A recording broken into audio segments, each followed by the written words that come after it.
Madam Khaleda Zia বের হয়ে আসলে আয়শা যদি শুধু একটু হাত এভাবে নাড়েন যে আপনারা এখন শান্ত থাকুন, সারা বাংলাদেশ আগুনের উপরে পানি দিলে যেরকম হবে এরকম হয়ে যাবে।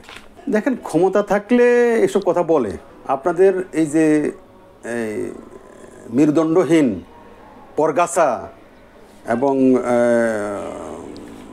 অর্থলোভী এবং উচ্ছিষ্টভোগী এবং পাচাটা যে মিডিয়া আছে আমরা তো দেখছি, আমরা খুবই করুণভাবে দেখছি এই পাচাটা মিডিয়া এবং এই উচ্ছিষ্টভোগী মিডিয়া এবং পরজীবী মিডিয়া বাংলাদেশে যে গজে উঠছে গত 1.5 যুগ যাবৎ, এদের তো খোলস উন্মোচিত হয়েছে। এখন দেখছেন না আপনারা, এরা এখন বল এবং বুলি দুইটাই পাল্টে ফেলছে। আমরা দেখি, আমরা জানি তো এরা কারা।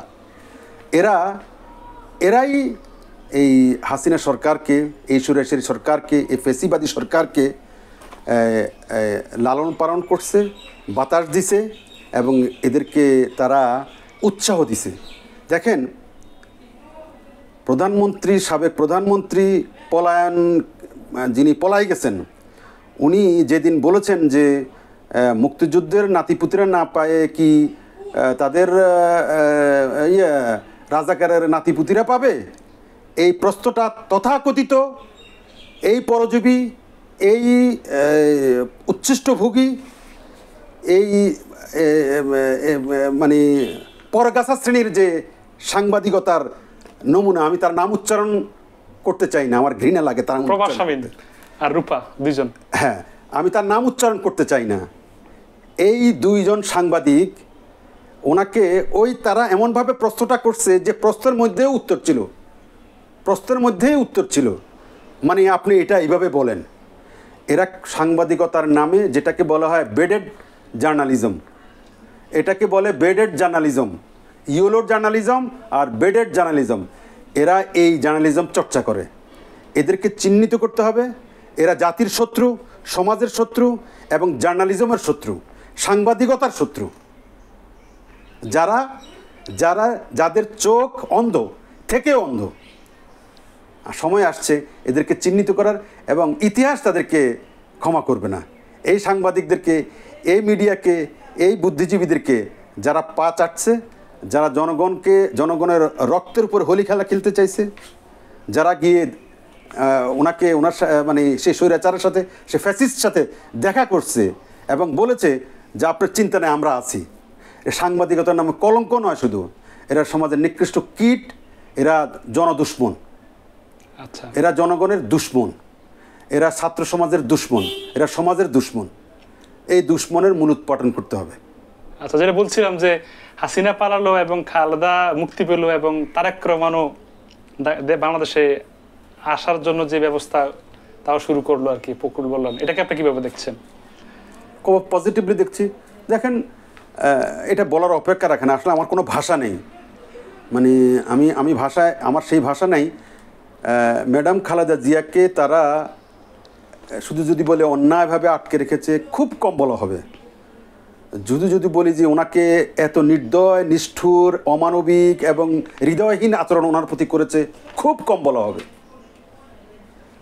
পৃথিবীর ইতিহাসে এত অন্যায়, এত অবিচার এবং এত নিষ্ঠুর আচরণ, হৃদয়হীন আচরণ কোনো শাসক গোষ্ঠী করে কিনা আমার হয়তো আমরা অনেক ক্ষেত্রে কমিউনিস্ট রাষ্ট্রগুলোর মধ্যে এরকম কিছু নজির দেখি, কোনো গণতান্ত্রিক দেশে যে এরকম নজির আছে বলে আমার মনে হয়। সেই অকুতোভয় নেত্রী, যিনি তিনবারের প্রধানমন্ত্রী, যিনি বীরঙ্গনাও আপনারা জানেন, যিনি অত্যন্ত কি বলবো খুবই অল্প বয়সে যিনি বিধবা হয়েছেন, তার ত্যাগ, তার তিতিক্ষা এবং তার স্যাক্রিফাইস এবং তার কি বলবো মানুষের প্রতি তার মমত্ববোধ এবং তার দৃঢ়তা এই দেশের রাজনীতির ইতিহাসে স্বর্ণাক্ষরে লেখা থাকবে। উনি কি সেই মহিলাকে, সেই নেত্রীকে, সেই জনগণের নেত্রীকে দেখেন এই মুহূর্তে ম্যাডাম খালেদা জিয়া বের হয়ে আসলে আয়শা যদি শুধু একটু হাত এভাবে নাড়েন যে আপনারা এখন শান্ত থাকুন, সারা বাংলাদেশ আগুনের উপরে পানি দিলে যেরকম হবে এরকম হয়ে যাবে। আগুনে দাউ দাউ করে আগুনের উপরে যখন আবার পানি ছিটলেন যেরকম হয়ে যাবে নীরব, ঠিক এরকম হয়ে যাবে। এটাকে বলে প্রভাব। আপনি ওই যে তামিলনাড়ুর জয়ললিতার কথা শুনছেন, ঠিক আছে, জয়ললিতাকে জেলে রাখতে পারে নাই। আমাদের দুর্ভাগ্য, আমাদের নেতাদের দুর্ভাগ্য, এই মহান নেত্রীকে আমরা জেলের তালা ভেঙে বের করতে পারি নাই। এই ছাত্র সমাজ তাদের কারণে আজকে এই বিএনপি আমরা পারি নাই, বিএনপি পারে নাই তাকে বাইর করতে। তারপর এই ছাত্র সমাজের ভূমিকার কারণে এই শার্দুলরাই, এই আমাদের অকুতভয় নেতারাই, ছাত্র নেতারাই এবং ছাত্র সমাজরাই, এই কিশোররা, এই তরুণরা, এই বালকরাই ওনার মুক্তির ব্যবস্থা করেছে। আর আমরা রাজনৈতিক দল হিসেবে আমরা ব্যর্থ হয়েছি ওনাকে মুক্তি করতে। আমরা যেমন গণতন্ত্র পুনরুদ্ধার করতে আমরা ব্যর্থ হয়েছি, আমরা দেরি করে ফেলছি, আমরা মানে সঠিক ভূমিকা নিতে আমরা ব্যর্থ হয়েছি।